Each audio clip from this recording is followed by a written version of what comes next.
하나님 아버지 감사합니다.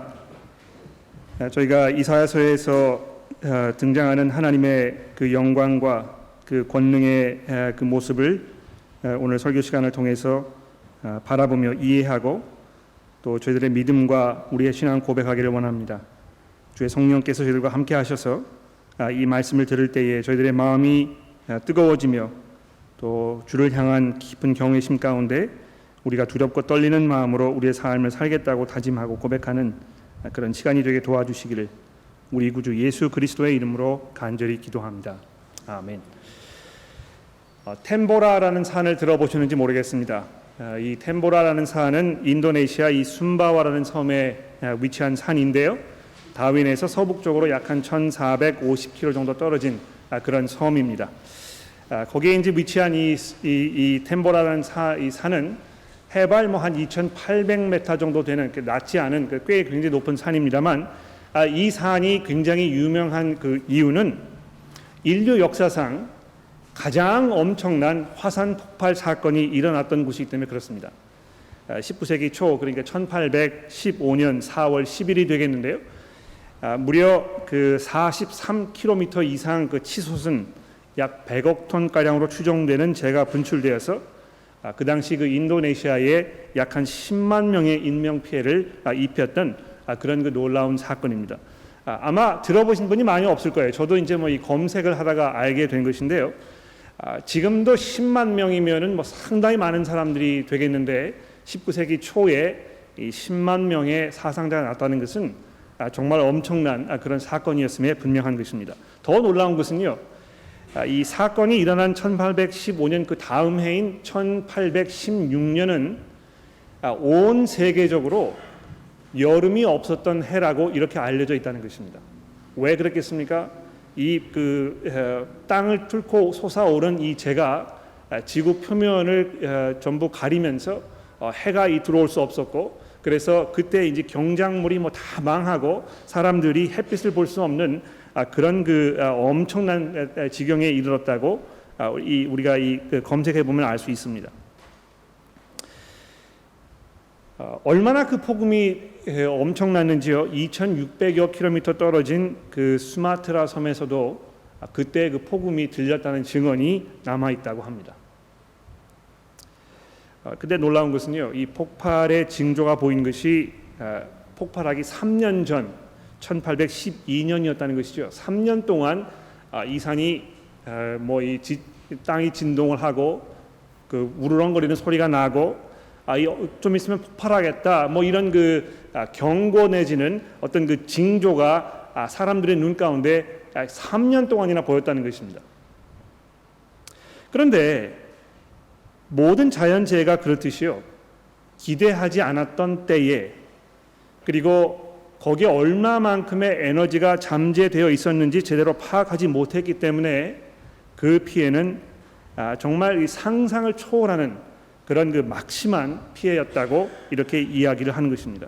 여러분 3년 동안이나 준비할 수 있었고 3년 동안이나 이 경고가 계속해서 주어졌는데도 불구하고 이런 참사가 벌어졌다는 것은 얼마만큼 그 사람들이 그때에 정말 그 안일한 그런 자세로 별로 그렇게 심각한 문제로 생각하지 않았는지 우리가 알 수 있게 되는 것입니다. 제가 왜 이 말씀을 드리냐 하면 오늘 본문 말씀에 여호와의 영광이 나타나는 날에 대해서 계속해서 말씀하고 있습니다. 하나님의 영광이 이 땅에 드러나는 그 날이 이미 이사야 선지자를 통해서 우리에게 계속해서 말씀되어져 와 있고 그리고 지금도 그 경고의 말씀이 이 세상에 울려 퍼지고 있다는 것입니다. 얼마만큼 더 분명하게 이 경고의 말씀이 우리와 이 세상 사람들에게 주어져야 우리가 정신을 차리고 우리의 삶을 돌아보게 될지 참 알 수가 없습니다. 그러나 오늘 본문 말씀을 통해서 그 내용을 잠시 돌아보도록 하겠습니다. 주보에 보시는 대로 이 본문이 이제 그 구성이 이 세 가지로 되어 있습니다. 이 문제점을 제시하는 6절에서 9절의 말씀, 그리고 그 문제점으로 인해서 생겨나는 그 결과에 대해서 10절에서 21절, 그리고 이 결론 22절 간략한 그런 부분이 되겠는데 이렇게 세 가지로 이 본문 말씀이 구성되어 있다는 것입니다. 이걸 차례차례 우리가 좀 한번 살펴보도록 그렇게 하죠. 자, 이 먼저 이사야 선지자가 이스라엘 백성들에게 문제점을 제기하고 있습니다. 6절에 보십시오. 주께서 주의 백성 야곱을 버리셨음은, 이 문제 아닙니까? 여러분, 하나님께서 그 백성들을 버리셨다. 아마 이 이야기를 이사야 선지자를 통해서 들었던 사람들은 이사야 선지자를 죽여버리고 싶었을 것입니다. 그렇지 않겠습니까? 찾아와서 하나님께서 너희를 버리셨다 이렇게 이야기하는 사람의 그 말을 고지 듣고 거기에 대해서 이 경청하는 사람이 오히려 더 이상하지 않겠습니까? 우리는 싫은 소리 하는 거 별로 그렇게 탐탁하게 생각하지 않습니다. 굉장히 거슬리고 또 뭐 너나 잘해 이런 식으로 우리가 대하는 것이 우리 인간의 기본적인 습성이라는 것이죠. 그런데 이사야 선지자가 왜 하나님께서 이런 극단적인 방법을 취할 수밖에 없었는지에 대해서 여러 가지 이 세 가지로 그 이유를 설명하고 있지 않습니까? 첫째로 6절에 보십시오. 그들에게 동방 풍속이 가득하며 그들이 블레셋 사람같이 점을 치며 이방인들과 더불어 손을 잡아 언약하였음이니라. 이 하나님께서 이스라엘 백성들이 이 선택된 구별된 하나님의 백성으로서의 삶을 살지 아니하고 이방 사람들처럼 사는 그 모습에 대해서 얼마나 분개하고 그것을 속상해 하셨는지 우리가 알 수 있는 것입니다. 우리가 이거 굉장히 귀담아 들어야 된다고 생각해요. 하나님께서 정말 우리를 구별하셔서 거룩한 하나님의 백성으로 만들어 놓으셨는데도 불구하고 우리는 계속해서 하나님의 말씀을 듣고 그분을 인정하고 믿음과 그 소망 가운데 살기보다 오히려 뭐 이 그 남의 떡이 더 커 보인다고 계속해서 우리 주변을 돌아보면서 일반 사람들의 삶을 동경하고 거기를 쫓아가는 그런 풍습이 우리 가운데 있는 것입니다. 이스라엘 백성들이 가나안 땅에 들어간 후에 계속해서 이 유혹을 떨쳐버리지 못하고 지금 이 지경에까지 온 것이라고 이사야 선지자가 아주 날카롭게 지적을 하고 있습니다.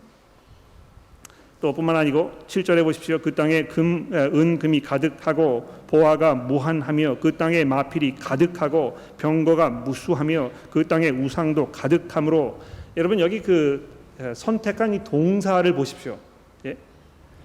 가득하고 무한하며 무수하고 끝이 보이지 않는다는 것입니다. 이스라엘 백성들이 쌓아놓았던 어떤 그 금은 보화, 그들의 그 재력, 그들의 그 병력 이런 것들이 끝이 보이지 않을 만큼 엄청난 분량이었다는 것입니다. 이때가 이제 그 우시아라는 사람이 왕 위에 있었던 때입니다. 여러분 그 주보에 보시는 대로 역대하서 26장에 보시게 되면 이 우시아가 다스릴 때에 이스라엘 백성들이 누렸던 그 부귀 영화에 대해서 이제 설명을 하고 있는데요.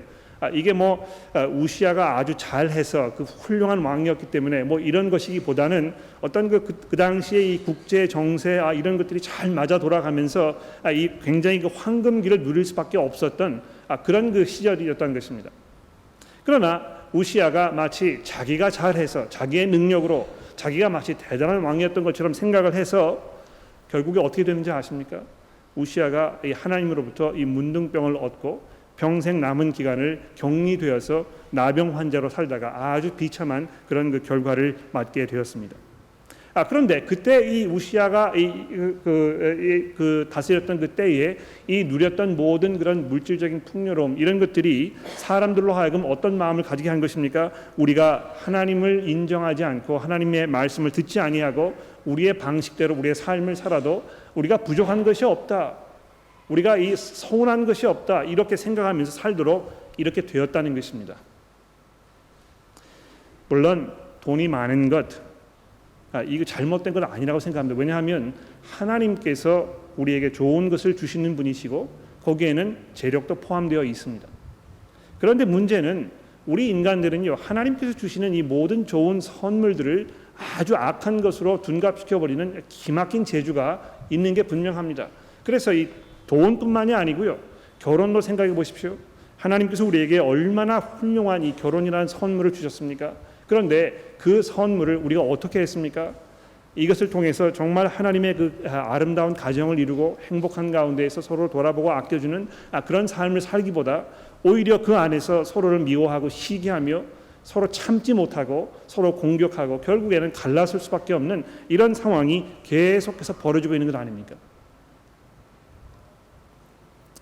그래서 이스라엘 백성들이 점점 늘어가는 그런 그 금은 보화를 바라보면서 하나님께로부터 점점 등을 돌리고 멀어져 가는 이런 상황이 벌어지게 되었던 것입니다.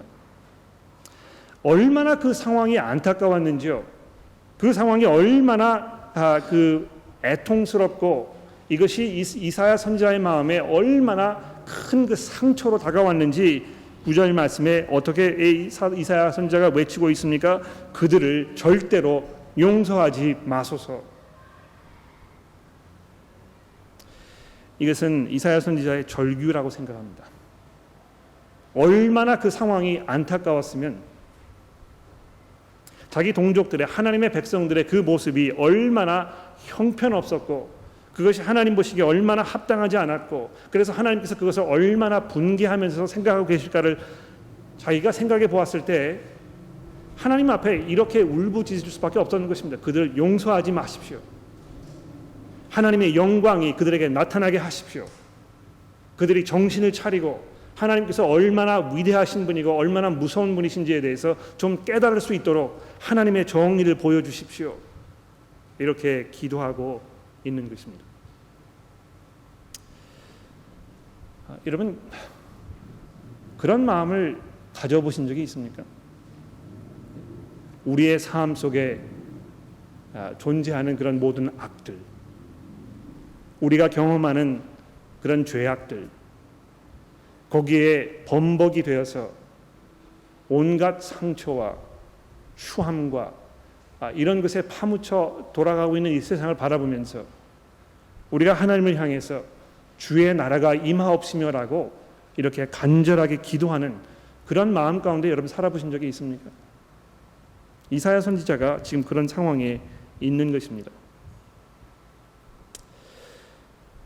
거기에 대해서 그것으로 그치는 것이 아니고 계속해서 10절에 보시면 그 이하로 그런 하나님의 백성들의 모습으로 인해서 어떤 결과가 벌어질지에 대해서 말씀하고 있습니다. 여기 보시면 그 날에라는 그 표현이 무려 4번 반복해서 등장합니다. 11절에 보시면 그 날에, 또는 12절에 대저 만군의 여호와의 날, 또 17절에도 그 날, 20절에 사람이 자기를 위하여 경배하려고 만들었던 금 우상과 금 우상을 그 날에 두더지와 박쥐에게 던지고 이렇게 하면서 이 그 날이라는 표현을 여러 번 반복해서 사용하고 있는데요. 그냥 그 날이라고만 이야기하지 아니하고 그 날이 어떤 날인지에 대해서 이 본문을 통해서 아주 자세하게 설명하고 있지 않습니까? 11절에 보십시오. 그 날에 눈이 높은 자가 낮아지며 교만한 자가 굴복되고 여호와께서 홀로 높임을 받으시리라. 어떤 날입니까? 여호와께서 홀로 높임을 받으시는 그 날이 될 것이라고 이사야 선지자가 지금 선언하고 있습니다. 또 17절에도 보십시오. 그날에 자고한 자는 굴복이 되며 교만한 자는 낮아지고 또 역시 마찬가지로 여호와께서 홀로 높임을 받으실 것이요. 여러분 이 날은요, 하나님을 대적하던 모든 사람들, 마치 자기가 하나님인 것처럼 생각했던 것들, 그 모든 우상과 그 모든 인간의 교만함과 그 모든 인간들의 자신만만함, 이런 모든 것들이 다 무너져 버리고 온 세상의 유일하신 주인이시고 창조주이신 하나님 그분 홀로 정말 높임을 받으실 그 날이 올 것이라고 이사야 선지자는 반 경고의 말씀으로, 반 희망과 소망의 말씀으로 이 이야기를 던지고 있습니다. 여호와께서 홀로 높임을 받으시는 이 날이기 때문에 결과적으로 어떤 것입니까? 11절에 보십시오. 눈이 높은 자가 낮아지며 교만한 자가 굴복되는 날이라고 이야기합니다. 12절에 보십시오. 만군의 여호와의 날이 모든 교만한 자와 거만한 자와 자고한 자에게 임하리니 그들이 낮아지리라. 여기 자고한다는 말은 무슨 말입니까? 자기 스스로 자자에다가 높일 고자를 써서 자기 스스로를 높은 채 하는 그런 사람들 말하는 것입니다. 괜히 거드름을 피우고 마치 자기가 무엇을 많이 이룬 것처럼, 마치 자기가 사람들에게 칭송을 받아야 하는 존재인 것처럼 이렇게 거드름을 피우고 사람들의 시선을 끌려고 하고 좀 자기를 봐줬으면 하는 이런 사람들, 모든 그런 인간들의 마음속에 존재하는 이런 그 교만한 마음들을 하나님께서 꺾으시는 날이 분명히 올 것이라고 경고하고 있는 것입니다. 그날이 얼마나 참담하고 얼마나 무서운 날이 될 것인지, 도망가는 것, 어디에 숨어버리는 것, 이것이 유일한 선택일 것이라고 이사야 선지자가 말씀합니다. 10절에 보십시오. 너희는 바위 틈에 들어가 진토에 숨어 여호와의 위엄과 그 광대하심의 영광을 피하라. 또 19절에 보십시오. 사람들이 암혈과 바위에 있는 어떤 그 구멍이겠지요. 암혈과 토굴로 들어가서 여호와께서 땅을 진동시키려고 일어나실 때에 그의 위엄과 그 광대하심의 영광을 피할 것이니라. 또 21절에 보십시오. 암혈과 험악한 바위 틈에 들어가서 여호와께서 땅을 진동시키시려고 일어나실 그때에 그의 위엄과 그 광대하심의 영광을 피하리라. 여러분, 그 지진이 나는, 화산이 폭발하려고 해서 땅이 진동하는 그 광경을 좀 생각해 보십시오. 예? 이 지축이 흔들리고요, 굉음이 나고 모든 것이 무너져 버리고 걷잡을 수 없는 그런 상황, 마치 잠잠하던 어떤 그 거대한 에너지가 비로소 그 발톱을 드러내고 이 땅으로 솟아쳐 올라오는 그런 상황을 한번 상상해 보십시오. 하나님께서 그의 위엄과 그 광대하심의 영광을 이렇게 가만히 덮어두고 계시다가 그것이 이 세상에 솟구쳐 오르는 그 날이 이제 분명히 올 것이라고 이사야 선지자가 우리에게 말씀하고 있는 것입니다.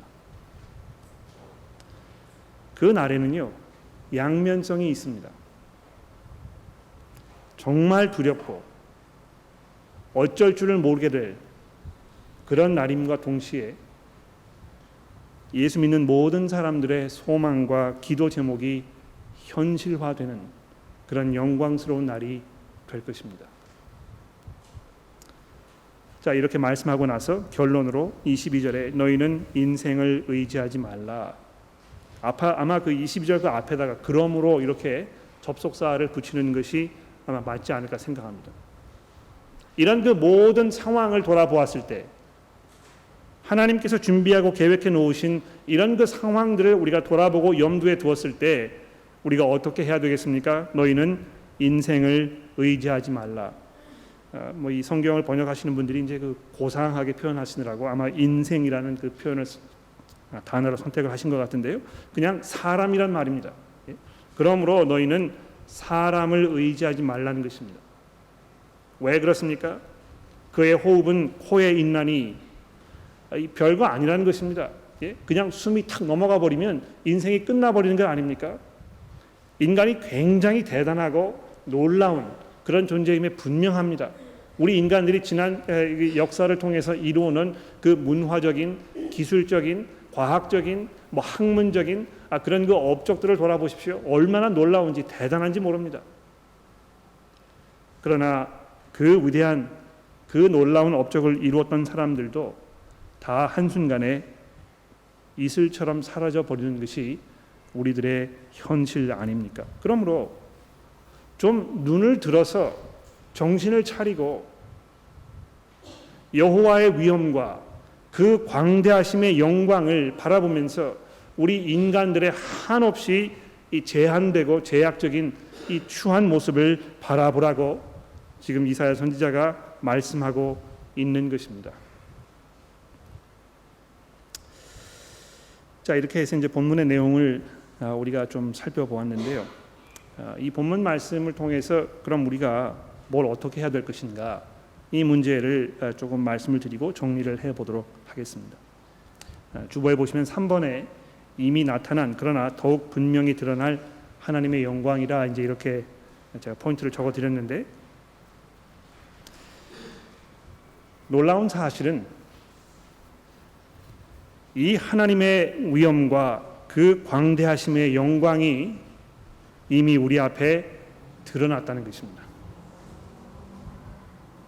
주보에 보십시오. 고린도후서에 있는 말씀 제가 적어드렸는데요. 어두운 데 빛이 빛이라 말씀하셨던 그 하나님께서 이 천지를 창조하셨을 때 그 놀라운 광경을, 그 장엄한 광경을 여러분 한번 상상해 보십시오. 아무것도 없었던 그 공허만이 있던 그곳에 하나님의 음성이 울려 퍼지면서 무에서 그 빛이 창조되는 그 순간을 생각해 보십시오. 하나님의 능력과 하나님의 권세와 그분의 영광이 이 온 천하에 드러나는 그 순간인 것입니다. 그때 말씀하셨던 그 하나님께서 예수 그리스도의 얼굴에 있는 하나님의 영광을 아는 빛을 우리 마음에 비추셨느니라. 이 굉장히 그 여러 가지 표현들이 서로 연결돼서 이렇게 나열되어 있기 때문에 아마 이 그 의미를 빨리 이렇게 캐치하고 하시는데 시간이 좀 걸릴지 모르겠습니다. 그러나 잘 보십시오. 예수 그리스도의 얼굴에 있는 하나님의 영광. 예? 여러분이 하나님의 영광을 보기 원하십니까? 예수 그리스도 그분에게 하나님의 모든 영광과 그분의 권세와 그분의 능력이 주어졌다는 것입니다. 우리가 그리스도를 구주로 고백할 때 우리가 그분 앞에서 우리의 삶이 하나님의 이 진노하심 가운데 멸망을 받을 수밖에 없는 죄인이라는 사실을 고백하며 그 앞에 무릎을 꿇고 그를 주로 고백하는 그 순간 우리의 마음에 어떤 변화가 일어나는 것입니까? 이 하나님의 영광이 우리 마음 가운데 빛으로 오게 된다는 것입니다. 어두움 가운데에서 우리의 갈 바를 알지 못하고 우리의 실제를 이해하지 못하고 우리가 처한 이런 그 엄청난 상황에 대해서 전혀 무지했던 그런 사람들의 마음 가운데 비로소 하나님의 능력과 하나님의 권세가 환하게 드러나는, 그래서 우리의 실체가 드러나는 하나님의 그 본질적인 모습이 그리스도의 영광 가운데 나타나는 그 순간이 지금 이미 우리 삶 가운데 일어난 것입니다. 여러분, 예수 믿는 것이 제가 지난주에 굉장히 평범하고 소소한 일로 느껴진다고 이렇게 말씀드리지 않았습니까? 사실 그런 것 같아요. 예수 믿는 것이 별로 그렇게 대수롭지 않은 것처럼, 그냥 내가 믿고 싶으면 믿을 수 있는 것처럼, 예수를 믿어도 내 삶 속에 뭐 큰 변화가 일어나거나 어떤 놀라운 사건이 일어나지 않는, 그래서 무엇이든지 간에 좀 더 신비적이고 좀 더 자극적인 어떤 경험을 찾아야 하는 이런 그 악순환의 반복이 성도들의 삶 가운데 계속해서 일어나고 있는 것입니다. 그러나 사도 바울이 여기 이야기하는 이 말씀의 그 파워를 좀 생각해 보십시오. 하나님의 영광을 아는 빛이 우리 마음 가운데 비추어져서 예수 그리스도 안에 담겨 있는 그 하나님의 위엄과 그분의 광채가 우리 가운데 환하게 나타났다는 것입니다. 이 이사야 선지자도 알 수 없었던 사실입니다. 이사야가 예수님을 만난 적이 없거든요. 물론 멀리서 어떤 그 희미하게 밝아오는 어떤 그 새로운 광명의 빛이 비치는 것을 그가 멀리서 바라보긴 했습니다만 그 빛의 실체를 이사야 선지자는 이해하지 못한 것입니다.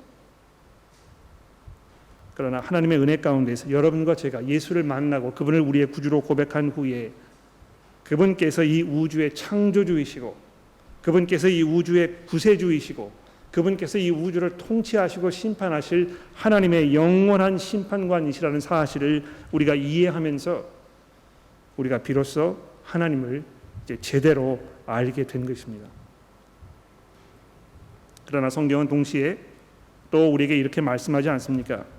사랑하는 여러분, 두 번째입니다. 그리스도께서 다시 나타나실 거라고 말씀하면서 요한 1서에 이렇게 말씀되어 있습니다. 사랑하는 여러분, 이제 우리는 하나님의 자녀입니다. 앞으로 우리가 어떻게 될지는 아직 밝혀지지 않았습니다만 그리스도께서 나타나시면 우리도 그와 같이 될 것임을 압니다. 그때에 우리가 그를 참 모습대로 뵙게 될 것이기 때문입니다. 일부러 제가 이 세번역 성경을 인쇄해 드렸습니다. 여러분, 이것이요, 우리들에게 얼마나 큰 위로와 격려가 되는 말씀인지 모릅니다. 하나님을 아는 그 영광의 빛이 우리 가운데 비추어져서 우리에게 그런 획기적이고 놀라운 변화가 일어났다면 우리가 정말 흠없고 거룩하고 어디에 놓아도 손색이 없는 그런 하나님의 모습, 백성들의 모습으로 살아야 할 텐데 우리 현실이 그렇지 않다는 것이죠. 왜 그런 것일까? 왜 우리가 이렇게 지리멸렬하고 맨날 죄 가운데에서 씨름하는 이런 그 형편없는 모습으로 살고 있는가? 그것을 애통해하고 안타까워하고 고통스러워 하신다면 이 말씀 잘 들어보십시오. 우리는 이미 하나님의 자녀입니다. 그런데 뭐라고 되어 있습니까? 앞으로 우리가 어떻게 될지는 아직 밝혀지지 않았다는 것입니다. 이거 얼마나 위로가 되는 것입니까? 예수 그리스도의 그 형상으로, 그분의 그 완전하고 온전한 모습으로 그 완전체로 우리가 변화가 되게 될 텐데요, 아직 그것이 어떤 것인지에 대해서 분명하게 나타나지 않았다는 것입니다. 그러나 그리스도께서 두 번째로 나타나실 때가 있습니다. 그 날이 멀지 않았다고 성경이 우리에게 말씀합니다. 그때가 되게 되면 우리는 그를 참 모습대로 뵙게 될 것입니다. 그리고 우리도 그분의 그 모습으로 변화될 것입니다. 그 날이 오기 전까지는 우리가 계속해서 우리의 나약한 모습으로 우리가 신음하면서 죄 속에서 싸우면서 넘어졌다 일어나고 하기를 반복하는 그런 삶을 살 수밖에 없는 것입니다. 여러분, 그 과정을 겪어가시면서 그 사탄의 이야기를 듣지 마십시오. 너 그렇게 해서 되겠어? 하나님의 자녀라며 뭐 그런 삶을 살고 있어? 하나님의 자녀인 게 맞아? 이렇게 계속 우리의 뿌리를 흔들어 놓는 것입니다. 그러나 이 말씀을 잘 들어보십시오. 그러나 동시에 이사야서 2장에 있는 말씀과 같은 그 하나님의 말씀을 들으면서 우리가 이 하나님의 경고를 정말 엄중한 경고로 받아들이지 않는다면 우리는 하나님의 말씀을 제대로 듣고 있는 것이 아닐 것입니다. 혹시 우리는 하나님을 향한 믿음과 하나님을 향한 그 신뢰 속에서 인내함으로 순종의 삶을 살고 있기보다는 조급한 마음에, 또는 마치 이스라엘 백성들이 그랬던 것처럼 내 주변에 있는 사람들처럼 살고 싶은 마음에 세상의 목소리를 듣고 있는 것은 아닙니까? 요즘에 한국에 또 뭐 한국뿐만이 아니고 모든 사회가 그렇게 되고 있습니다만 점점 이 성의 문제에 대해서 사람들의 가치관과 시각이 시시각각 변하는 것을 우리가 보게 됩니다. 얼마 전에도 뭐 신문을 보니까 한국 사람들 중에 10명 중에 3명꼴로 이제 결혼하지 않아도 된다, 결혼 필요 없다, 이렇게 생각하는 사람들이 있다는 것이죠. 30%가량 되는 것인데 그게 불과 10수년 전만 해도 수치가 그렇게 높지 않았거든요. 굉장히 급격하게 우리 사회가 결혼을 필요로 하지 않는 그런 사회로 계속 둔갑하고 있는 거 볼 수 있습니다. 그러면서 그 파급 효과로 어떤 상황이 벌어지고 있느냐 하면, 특히 젊은 사람들 가운데에는 결혼하지 않고도 우리가 얼마든지 섹스를 즐기고 성관계를 누릴 수 있는 그런 자유가 우리에게 있다, 이런 생각을 많이 하게 되는 것입니다. 특히 이 호주처럼 이 일반적인 사회 속에서 벗어나와 가지고 새로운 환경 속에 살고 있는 그런 그 여건이 마련되었을 때 사람들이 이 섹스라든지 이런 문제에 대해서 더 자유분방해지고, 그래서 누구의 간섭도 받지 아니하고 성 문화가 굉장히 문란해지는 이런 상황을 우리가 보게 되는 것입니다. 결혼하지 않은 사람들이 이 성관계를 즐기고 거기에서 어떤 그 육체의 쾌락을 느끼는 것에 대해서 성경적으로 그것이 맞는지 이렇게 따져보게 되면 이 논란의 여지가 없습니다. 그것은 분명히 옳지 않은 일입니다. 하나님께서 그것을 기뻐하실 일이 없고 하나님의 백성이라면 그렇게 살 수가 없는 것입니다. 그런데도 많은 그리스도인들이 교회에 적을 두고 있으면서 어떤 생각을 하고 있습니까? 다른 사람들도 그렇게 하는데 결국에는요, 이것이 어떤 성의 문제뿐만이 아니고요, 자녀들의 교육 문제도 마찬가지입니다. 이 한국에서 사교육 때문에 들어가는 비용이 얼마나 많은지, 이것이 사회적으로 어떤 그 파급 효과를 주고 있는지, 이것이 자녀들의 정신 건강과 그들의 어린애 삶 속에 어떤 영향을 미치고 있는지에 대해서 많은 이야기가 되고 있습니다. 그렇게 하지 말아야 되겠다. 우리 가치관의 변화가 일어나야 되겠다. 이런 이야기를 많이 하는데요. 결국에는 부모님들이 무슨 이야기를 하는 것입니까? 남들이 다 하고 있는데 어떻게 안 하느냐는 것입니다.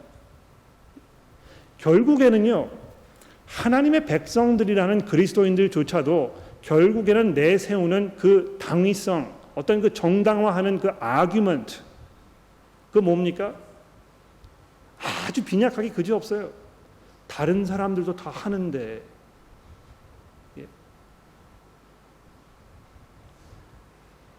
여러분, 여호와의 위엄과 하나님의 그 영광의 광채가 나타나는 그 날이 그렇게 멀지 않았다는 것을 돌아보십시오.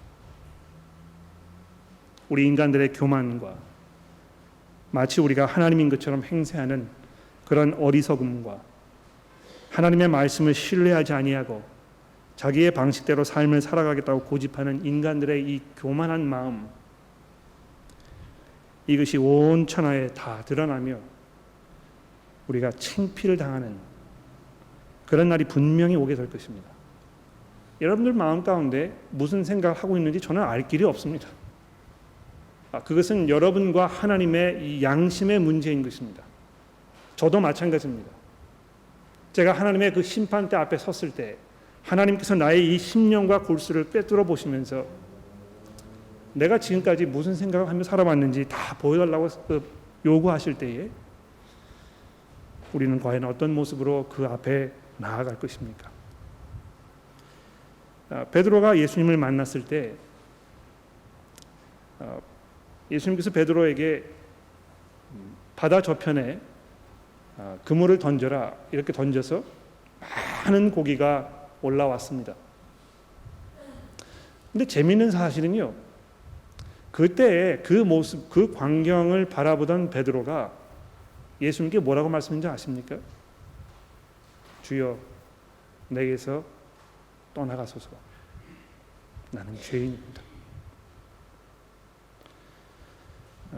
여러분, 우리가 이 본문 말씀을 공부하고 또 돌아보고 설교를 들었는데 여러분과 저의 마음 가운데 하나님을 바라보면서 우리의 그 추한 모습과 하나님의 그 도우심과 용서의 그 위로가 필요한 그런 존재라는 것이 우리 마음 가운데 깊이 각인되지 않는다면 아마 여러분은 아직 하나님의 성령의 능력 가운데 거듭난 백성이 아닐지 모릅니다. 하나님의 경고를 엄중히 들어보십시오. 기도하겠습니다.